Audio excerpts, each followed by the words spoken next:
Olá, amigos e amigas do Temer 360. Feliz ano novo. Temos começando o primeiro programa de 2021. Vamos falar de investimentos, de projeção, de como é que a economia, como é que a gente tem que cuidar do seu dinheiro. E nesse programa eu convidei Mauro Morelli, que é da Davos Financial Partnership, uma assessoria de investimentos que hoje tem sob custódia mais de 2 bilhões de reais.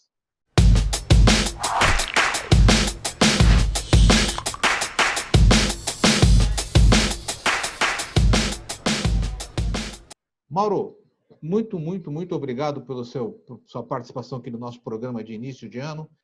E já temos um desafio grande. Como é que vai ser esse ano com Covid ou sem Covid, com nova cepa de vírus, sem cepa de vírus? Como é que vocês aí na Davos, que estão vivendo o dia a dia do mercado financeiro, estão projetando esse 2021? Bom, primeiro eu quero agradecer o convite, é um grande prazer estar aqui. E efetivamente é um desafio muito grande o ano de 2021. Acho que você tocou em alguns pontos importantes, que é como a pandemia vai se desenrolar durante o ano de 2021, mas a gente tem outras variáveis também muito importantes, principalmente aqui no Brasil. Então, a dúvida que a gente tem, e do ponto de vista mundial, mas no Brasil principalmente, é o ano de 2021 vai ser um ano que nós vamos colher a volta do crescimento econômico mundial e no Brasil, ou vai ser um ano que nós vamos ter que pagar a conta de todos os incentivos que foram feitos durante o ano de 2020 contra a crise econômica decorrente da pandemia? E essa dúvida ainda é pertinente, ainda está na nossa cabeça.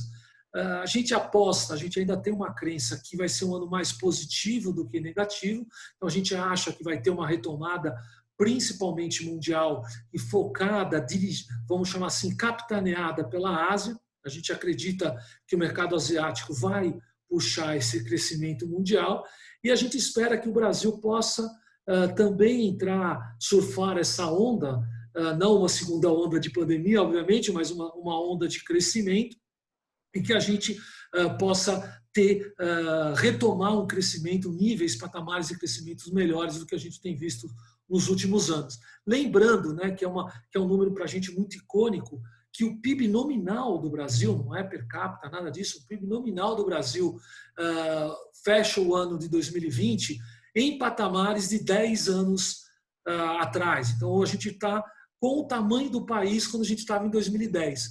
Isso é literalmente a década perdida. E a gente espera que a gente possa retomar o crescimento a partir do ano de 2021. Agora, Mauro, você falou em colher os frutos ou pagar a dívida, né?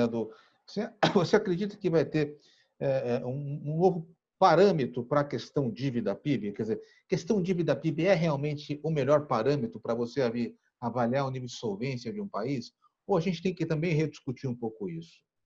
Olha, é uma ótima pergunta essa, porque, e como uma ótima pergunta, a gente não tem uma ótima resposta, né? O que define uma boa pergunta é não ter uma boa resposta. Eu vou eu vou dizer os dois, tá? Eu acho que sim, a dívida PIB continua sendo um número importante, e o Brasil não romper a barreira psicológica dos 100% da dívida PIB é algo muito importante que tem que ser evitado. E vou também concordar que esse indicador também sofreu um certo desgaste. Por quê? Porque a dívida no mundo todo aumentou. Então, a gente tem que. Ela não é um termo, ela não é um índice absoluto, ele também é um índice relativo. Então, se todo mundo subiu, obviamente a gente ter subido um pouco também é justificável. O problema é que o Brasil não subiu um pouco, o problema é que o Brasil subiu bastante, subiu mais do que a média. E aí sim a gente se sobressai de uma maneira negativa, porque efetivamente foi um país que tem gastado e gastou muito no ano de 2020. Agora, Mauro, falando um pouquinho de mercado, o Brasil é um caso único, né? Porque a gente enfrenta um cenário difícil, mas o país é resiliente, o país é forte, né? O país consegue ainda atrair investimentos. A gente está perdendo. Outro dia teve uma matéria da Folha mostrando o grau de empobrecimento do Brasil, porque eu falo, o país não quebra, né? O país não quebra, o país empobrece, as pessoas ficam mais pobres, passam a não ter saúde, passam a não ter educação, passam a não poder ir ao dentista. Eu acho que o exemplo mais evidente disso é a Argentina, a nossa vizinha aqui, que foi um país rico há 60 anos atrás E hoje você vai a Buenos Aires, você vê um país que empobreceu. As pessoas estão mais pobres. Então, esse é um processo que a gente tem que estancar e reverter, né? Mas como é que você está vendo a questão dos investimentos? Porque eu estou vendo a bolsa muito forte no país, tá? O capital de fora entrando, o brasileiro entrando. Como é que você está vendo a questão dos ativos mesmo, em termos de investimentos no país? Esse lado do empobrecimento é muito sério mesmo que você falou, né? Lembra que eu falei que o Brasil está com o tamanho do PIB de 10 anos, e isso quer dizer o quê? Que todo o crescimento da população fez com que a renda per capita caísse. Então, hoje, efetivamente, nós estamos mais pobres do que a gente estava há 10 anos. Isso é muito claro. E a Argentina é um exemplo muito bom, bem lembrado. A Argentina, no início do século passado, era uma das 5 maiores economias do mundo. E a Venezuela é outro, quer dizer, é um país extremamente exportador de petróleo e está na situação que está hoje. Então, os países sim podem piorar e sim podem dar errado. Não é natural, que não é uma obrigação universal que o país dê certo. A gente precisa trabalhar e se esforçar para fazer isso. Do ponto de vista de investimentos, o que a gente tem visto, eu gosto de dividir a evolução da Bolsa nesse ano em 2 partes a partir da mínima de 23 de março. Né? O vale da queda da crise, pelo menos em termos de preço, foi dia 23 de março, e de lá para cá eu divido em 2 partes. A primeira parte que foi sustentada pelo investidor local, pelo investidor brasileiro, que, surpreendentemente, em muitos casos, em vez de sair correndo do risco, ele entrou na Bolsa, ele sustentou o preço da Bolsa e puxou a Bolsa para perto dos 100 mil pontos. Ficou oscilando aí, isso foi até setembro, outubro, ficou oscilando entre 95 e 105 mil pontos, um pouquinho a mais, um pouquinho a menos, e depois começou a patinar nesses patamares. Então, nesse primeiro momento, veio o investidor local. Depois, a partir de final de novembro, do meio de novembro e dezembro, veio o investidor internacional. Por quê? Porque o cenário internacional foi favorável aos mercados emergentes. O Brasil, apesar de ser um mercado emergente ainda pequeno perto dos índices, né? Hoje em dia, o Brasil hoje é menos de 1/3 do que foi do índice lá na década de 90, início desse século. A gente perdeu muita relevância, infelizmente. Grande parte desse fluxo vai para a Ásia, e esse é um dos motivos que a Davos gosta de investimento em ativos asiáticos, mas um pouco desse recurso, um pouco dessa liquidez vazou para o Brasil, e aí fez com que a Bolsa saísse desses 100 mil pontos e começasse a chegar aí, rompesse os 110, 115 e agora namora com 120 mil pontos. Olhando daqui para frente, a gente imagina sim que a gente possa ter um fluxo ainda positivo, que o cenário internacional ainda está positivo, mas esse bom humor exagerado pode se arrefecer um pouquinho, então talvez a gente patine aí um pouquinho perto desses 120 mil pontos. A gente está prevendo a Bolsa para o final do ano entre 130 e 135 mil pontos. Então, aí isso 2021 ou 2021? 2021, 130, 135. Tá. Exato. Então, a gente teria ainda mais um aumento de alguma coisa perto de 10% a 15% de alta até o final do ano, que é um aumento significativo, mas também não é nada muito explosivo. A não ser, acho que isso muda, isso é dependente muito forte, tem uma dependência muito forte da evolução da negociação do Congresso, do Legislativo com o Executivo, do ponto de vista das reformas e como isso vai impactar o lado fiscal brasileiro. Se a gente tiver uma solução, equacionamento bom do ponto de vista fiscal, aí a gente fica mais otimista, o crescimento vai ser maior e a gente pode ter níveis de bolsa maiores do que esse, e o raciocínio oposto também é verdade. Daí a importância da eleição da Câmara em fevereiro, né? Quer dizer, com certeza. Acho que tem coronavírus, a vacina de um lado, né, como um fator determinante, e o cenário interno aqui. Agora, você falou de ativos asiáticos. Cara, que vocês estão investindo? É papel, é empresa asiática, é bonds? O que é que vocês estão recomendando? Hoje, na plataforma de investimentos que a gente utiliza, a gente tem já fundos de investimentos focados em ativos asiáticos. Então, na realidade, a gente contrata, né? Então a gente investe em fundos com gestores presentes na Ásia, presentes na China, que conhecem as empresas e compram empresas que eles entendem que faz sentido. Então, isso é muito importante na nossa opinião, assim, que a gente tenha especialistas nos mercados onde a gente vai investir. Então, hoje, o mercado de investimento brasileiro melhorou muito nos últimos 10 anos. Então, hoje é possível você ter investimentos no Brasil, fundos brasileiros em reais, com dinheiro todo aqui, não precisa fechar câmbio, nada disso, que tem os 100% dos seus investimentos ou nos Estados Unidos, ou na Europa, ou nesse caso específico que eu estou falando, é na Ásia. Você está falando em ações? Você está falando em ações ou... Ações, basicamente ações. Importante aí nesse caso, e quanto mais distante da nossa realidade, mais importante é você ter um assessor, um especialista que vai te orientar no investimento para casar sua expectativa de necessidades com o seu patrimônio com o investimento, e também um fundo, um gestor que sabe o que está fazendo, para a gente não ter surpresas negativas, porque, obviamente, a nossa vantagem competitiva em comprar uma empresa na China é nenhuma, né? A informação que a gente tem aqui sobre uma empresa chinesa é bastante prejudicada. Então, a gente precisa ter uma pessoa que está lá presente, que conhece, e é por isso que a gente tem fundos e tem gestores que são especialistas nisso. E como é que tem do desempenho? Como é que foi 2020? Como é que vocês estão projetando 2021 esses ativos asiáticos? A alocação dos ativos ela é dinâmica, né? A gente tem oferecido para os nossos clientes esses ativos asiáticos aí nos últimos 2 meses. No início do ano, a gente estava um pouco mais otimista com o Brasil, então a gente estava um pouco mais em bolsa brasileira.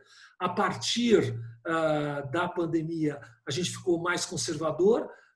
Quando bateu aquele vale em março, a partir de abril e maio, a gente começou a oferecer bolsa americana, porque a gente entendia que era o principal ativo naquele momento que ia recuperar mais rápido, e foi efetivamente o que aconteceu. Depois disso, a gente foi para a inflação brasileira. A gente tinha uma preocupação da inflação brasileira, a inflação estava muito baixa, e a gente também acertou essa aposta. Então, a nossa carteira como um todo tem, mesmo nesse cenário de volatilidade, tem reagido muito bem, e agora a nossa principal aposta, nossa principal oportunidade de investimento que a gente oferece para os nossos clientes é sim ativos na Ásia. Tá. Você falou em inflação, né? A inflação deu uma descolada. O GPM, a gente nem vai falar do GPM, né? Porque está mais de 20%. Voltou para a década de 80 o GPM. Voltou para a década de 80, né? Então, aí eu te pergunto o seguinte: a taxa de juros, tem parte do mercado aí falando, olha, esses juros a 2% não é sustentável. Eles vão ter que fazer, e você começa a ver algum movimento de elevação nos juros futuros, na projeção para o ano que vem. De outro lado, cada ponto percentual que sobe a taxa de juros é uma pancada na dívida, no serviço da dívida. Então, você tem uma coisa que uma não fecha com a outra. Como é que vocês estão? O juros sobe um pouco, na opinião de vocês? É hora de olhar papel privado? Como é que vocês estão vendo isso? Olha, existe um consenso, acho, de todos os analistas, eu realmente não vi ninguém dizendo ao contrário, que o juro de 2% é um juro sustentável de longo prazo no Brasil. Acho que todo mundo sabe que esse juro é um juro momentâneo, que é decorrente de um momento muito ruim, de uma situação muito ruim da economia brasileira e do PIB brasileiro. Então, em algum momento, nós vamos sair desses 2%. Isso, na minha opinião, não resta dúvida. A dúvida vem não se, mas quando nós vamos sair desses 2% e para onde vamos. Então, o para onde vamos também acho um pouco mais fácil da gente discutir. A meta de inflação é alguma coisa perto de 3, 3,5, números arredondados. O juro brasileiro, uma dívida PIB do tamanho que a gente está imaginando, está vendo agora, entre 95% e 100%, é difícil imaginar um juro real brasileiro menor que 3%. Então, o juro que eu diria que é um juro de equilíbrio no Brasil, eu duvido que seja abaixo de 6%. Talvez acima, não diria abaixo. Então, a pergunta é, ok, estamos no 2%, temos que chegar pelo menos até 6%, quando isso vai acontecer? Aí sim, essa dúvida a gente ainda tem. O que a gente viu, esse soluço da inflação que a gente viu nos últimos meses, ele deve ainda passar por janeiro, fevereiro. Eu imagino que março, no final do primeiro trimestre do ano que vem, isso já tenha se diluído. Acho importante a gente ver essa diluição. Uhum. Se isso efetivamente acontecer, o aumento de juros pode ser só provavelmente no final do terceiro trimestre, mais provavelmente no quarto trimestre. Se não acontecer, se a gente entrar no segundo trimestre do ano com a inflação ainda pressionada, aí sim eu imagino que ainda no primeiro semestre a gente tem um aumento, já dê o início do aumento de juros por parte do Banco Central, nada explosivo, nada forte, mas que vá gradativamente aí chegar perto dos 6. Eu não acho que vai acontecer isso em 2021, chegar perto dos 6, então esse ciclo de aumento de juros deve se estender até 2022 e chegando aí para 6, talvez um pouquinho a mais, talvez entre 6 e 7 é o número que eu chutaria. Agora, eu queria explorar um outro assunto com você, que a gente tem visto essa indústria de IPOs, né? Quer dizer, muitos IPOs vindo, fundos de private equity sendo oferecidos para pessoa física, o que eu acho temerário, né? Porque private equity é um bicho para profissional, né? Eu queria, já dei minha opinião, já tô te influenciando aqui. Eu queria ouvir a sua opinião sobre esse ciclo de IPOs de empresas que estão vindo ao mercado e parece que vai ter uma janela de oportunidade agora. Se isso é bom para o investidor e quais são os critérios que ele deve ter para escolher um ou outro papel. E essa questão dos private equities oferecidos para varejo. Então, são esses dois pontos. Do ponto de vista do IPO, eu acho extremamente positivo. Tá? Demonstra que o mercado brasileiro está maduro. Essa janela de oportunidade acontece, entre outros motivos, porque a gente passou os últimos anos com ela fechada, então a gente tem algo represado aí de empresas que estão maduras para procurar capital na Bolsa, que não tinham espaço para fazer isso. Então, eu não vejo não vejo empresas ruins vindo para a Bolsa, muito pelo contrário. Eu li uma reportagem essa semana dizendo que a média dos IPOs deste ano teve uma valorização em torno de 50%. Então, isso mostra que efetivamente foi algo positivo. Então, eu gosto. Agora, 50% é a média, quer dizer que teve empresas que deram 100 e teve empresas que deu negativo. Isso é importante. Então, volta a mesma lógica da assessoria, tá? Volta a mesma lógica da China. Precisa ter um especialista, precisa ter alguém que conheça a empresa, que analisou a empresa e fala assim, esta vamos entrar e essa não vamos entrar. E o vamos e não vamos entrar tem a ver também com a empresa, mas não só com isso, tem a ver com o perfil do cliente. E aí eu vou emendar o seu segundo ponto do private equity para varejo. Obviamente, não é todo mundo que tem perfil para investir em varejo, porque não é todo mundo que está disposto ou tem condições de abrir mão de uma liquidez do investimento por 5, 10, 15 anos, que é o que, em média, um private equity assim demanda. Mas, se o cliente tem esse perfil, se o cliente tem essa característica, bem assessorado, eu acho que faz sentido sim. Eu acho que é um investimento que dá rentabilidade, que tem risco. No mundo nada tem risco, muito menos investir no Brasil. Tem risco, não é pouco risco, mas que o risco muitas vezes se justifica, desde que eu entenda o risco que eu estou correndo, eu tenha disponibilidade em termos de liquidez e principalmente seja assessorado por pessoas com quem eu confio, para que eu possa escolher o que faz sentido para mim. Então, mas Mauro, aí que é importante, porque a gente vê, quando o cara vai fazer um private equity, você coloca o seu dinheiro ali, ele vai ficar parado 10 anos, e você tem que saber muito bem quem é o gestor desta equipe, o histórico desse gestor, se ele vai estar lá daqui a 10 anos, né? Porque o teu dinheiro está parado por um período longo. E a mesma coisa numa empresa de capital aberto. Porque uma empresa de capital aberto, a gente acredita nos dados que eles falam. Quando vai abrir capital, pelo menos, a gente não tem o histórico dele, né?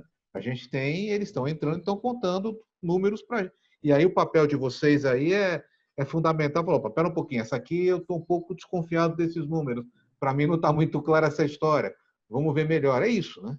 É exatamente isso. E eu posso garantir, eu não quero dar nomes por motivos óbvios, mas vários IPOs esse ano a gente optou por não entrar. Porque ou a gente entendia que a empresa não justificava, ou a empresa justificava, mas o preço era caro e não tinha muito upside, não tinha muita alta para fazer. Então, que efetivamente a gente recomendou para o nosso cliente não entrar. A mesma lógica em termos de private equity. A gente tem 2 ou 3 fundos que a gente gosta bastante, a gente incentiva o nosso cliente a entrar. De novo, isso é importante, né? Desculpa ser chato nesse sentido, mas é muito importante saber que se ele tem disponibilidade por esse prazo de 10 anos de liquidez e que se ele entende os riscos que ele está correndo. Não é para qualquer um investimento em private equity, mas também não é só para aquele cliente que tem milhões e milhões investido. Existe um meio termo aí que dá, sim, para um cliente com menos recursos para investir, desde que ele tenha condições e tempo para fazer isso. Para a gente fechar, a gente não falou de mercado imobiliário, tá? O brasileiro adora fundo imobiliário, os fundos sofreram até, durante a crise, que sofreram menos. Como é que vocês aí na Davos estão vendo a questão do mercado, do imobiliário, dos fundos, tipos de fundos? É recomendável ou não na composição da carteira? O fundo imobiliário ele tem a mesma lógica de investimento de uma ação. Ou seja, cada caso é um caso, cada setor é um setor, cada situação é uma situação. Obviamente, quando você tem a maré alta, todos os barcos sobem e a gente efetivamente pode aproveitar isso. Agora, a gente vai ver usando a mesma história da maré, a gente vai saber quem está nadando pelado quando a maré é abaixo. E no caso dos fundos imobiliários, a gente tem alguns fundos que a gente gosta bastante, que ainda tem um espaço para valorização, mas tem alguns que a gente entende efetivamente que já se valorizaram bastante e que não justificariam correr o risco. Não que a gente ache que vai despencar, mas o risco-retorno não está muito atrativo. E tem outras variáveis importantes. Por exemplo, o impacto da pandemia. Como isso vai ter nas lajes corporativas? A gente vai ter... É uma dúvida que eu tenho, por exemplo. Uma empresa que tinha 100 vagas, eles vão ter 100 posições para trabalho. Eles vão ter 30 vagas porque todo mundo vai estar em home office, ou eles vão ter que ter 200 porque eu vou ter que ter um espaçamento duplo entre cada uma das posições. Isso muda completamente a demanda das lajes corporativas. Então, isso, a mesma lógica a gente pode falar para a logística, a gente pode falar para qualquer outras coisas. Então, precisa efetivamente, voltando, uma assessoria, alguém que conhece, entende o produto, entende que risco estão correndo e também se casa com o gestor, com o investidor. Esse exemplo, só para terminar, eu fui atender um cliente da Davos que ele era dono de construtora. E a primeira coisa que eu falei para ele foi assim, olha, não interessa como está o mercado de fundos imobiliários. Para você, ele está proibido. Por quê? Porque você é dono de construtora, você não vai concentrar o risco dele. Ele já tem, se já dá um problema no mundo de imóvel, ele já tem um negócio dele que dá problema. Então, o ativo não pode. A última coisa que ele vai poder investir é em fundo imobiliário. Então, é independente se está bom ou está ruim, se tem oportunidade, se não tem. E por mais que ele conheça, inclusive ele conhece até muito mais do que eu. Mas a primeira recomendação que eu fiz é esqueça fundos imobiliários, vão procurar outras coisas. É essa análise que um especialista precisa ter. Mauro, otimista para 2021 ainda? Você acha que pode ser um ano, considerando que a gente tem a resolução que a vacina parece que chega agora no final do mês de janeiro, a gente já começa um pouco mais alentador? Conservadoramente otimista, sim. Acho que mais para a economia internacional do que para a economia brasileira, porque o Brasil tem desafios importantes e tem todos esses ruídos políticos que você muito bem levantou. Mas sim, acho que a gente vai ser... É mais provável que a gente seja um ano de retomada do que um ano de pagar a conta. Mas isso quer dizer que a gente não tem que pagar a conta. A conta está aí e ela vai ter que ser paga. E, Mauro, eu queria deixar um convite para você, para a gente falar depois sobre investimento internacional. Esse é um assunto que a gente pode gastar um programa em todo, né?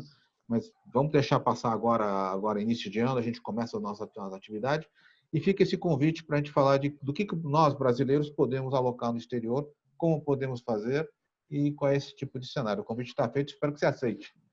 Não, já está aceitado e eu acho que é uma ideia muito boa. Acho que o investidor brasileiro ele tem não só um perfil muito conservador, mas ele tem um perfil de investir exclusivamente no Brasil. O JP Morgan, a gente trabalha com várias casas, tem contato com várias assets, e a asset do JP Morgan tem uma frase que eu gosto bastante, que ele fala que o Brasil é 3-2-1. O Brasil é 3% do PIB mundial, 2% da renda fixa mundial e 1% das ações mundiais. Ou seja, quem investe só no Brasil deixa para fora pelo menos 98% das oportunidades de investimento. Então, investir fora não é uma questão de ser diferente, de oportunidade. É um dever de diversificação. Maravilha. Olha, nós conversamos com o Mauro Morelli, que é sócio da Davos Financial Partnership, assessoria que hoje tem administrando mais de 2 bi. A conversa foi ótima, estamos otimistas, vamos torcer agora para que corra tudo bem e a gente se vê numa próxima oportunidade. Obrigado, Mauro. Eu que agradeço. Obrigado, bom ano a todos. Espero que todos continuem saudáveis.